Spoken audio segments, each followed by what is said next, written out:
தொடர்ந்து புயலின் தாக்கத்தால் பல்வேறு பகுதிகளில் போக்குவரத்து நெரிசலும் ஏற்பட்டிருக்கிறது. திருவள்ளூர் மாவட்டம் கும்மிடிப்பூண்டி அருகே பல மணி நேரமாக போக்குவரத்து நெரிசல் ஏற்பட்டிருக்கிறது. 5 கிலோமீட்டர் தூரத்திற்கு வாகனங்கள் நீண்ட வரிசையில் காத்துக் கொண்டிருக்கக்கூடிய நிலையானது ஏற்பட்டிருக்கிறது. சென்னை கொல்கத்தா தேசிய நெடுஞ்சாலை மேம்பால கட்டுமான பொருட்களும் கரைந்து நீராக வெள்ள நீரோடு ஓடக்கூடிய காட்சிகளும் வெளியாகி இருக்கிறது. இதுகுறித்த விவரங்களுக்காக இணைகிறார் எம்முடைய செய்தியாளர் மகேஷ். தொடர்ந்து அங்கு பல கிலோமீட்டர் தூரத்திற்கு பல மணி நேரமாக வாகனங்கள் காத்து கிடக்கக்கூடிய ஒரு சூழல் ஏற்பட்டிருக்கிறது. சூழலை சரி செய்வதற்கான நடவடிக்கைகள் மேற்கொள்ளப்பட்டிருக்கிறதா? என்ன கள நிலவரம்? கும்மிடிப்பூண்டி அடுத்த கவரப்பேட்டையில் உள்ள சென்னை கொல்கத்தா தேசிய நெடுஞ்சாலையில் மேம்பால பணிகள் தற்போது நடைபெற்று வருகிறது. அவசர கதியில் நடைபெற்று வரும் இந்த மேம்பால பணிகளுக்காக பல இடங்களில் செயல்பட்டு வரும் மின்சார உற்பத்தி தொழிற்சாலைகளிலிருந்து வெளியேறக்கூடிய சாம்பல் கழிவுகள் கொண்டு வரப்பட்டு கட்டுமான பொருளாக பயன்படுத்தப்பட்டு வருகிறது.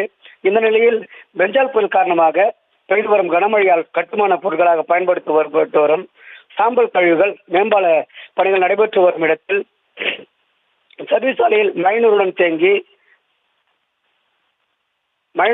நிற்பதால் பாதசாரிகள் அவ்வழியாக கடந்து செல்வதில் சிரமம் ஏற்பட்டுள்ளது. அவ்வாறு கடந்து செல்லும் சிலர் சாம்பலின் பிசுபிசுப்பு தன்மையால் வழிக்கு கீழே விழுவதுடன் மழை நீரில் மறைந்து கிடக்கும் ராட்சத பள்ளங்களிலும் விழுந்து விபத்துகள் ஏற்படும் அபாய நிலை நீடித்து வருகிறது.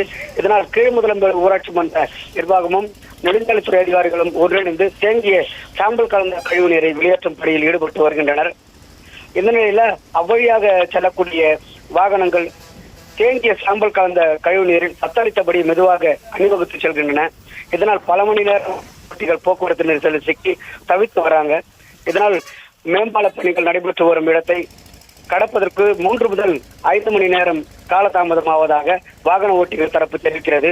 தற்போது சுமார் 5 கிலோமீட்டர் தூரம் வாகனங்கள் நீண்ட வரிசையில் காத்துக் கொண்டிருக்கும் அவல நிலையம் நீடித்து வருகிறது. கண்மொழி.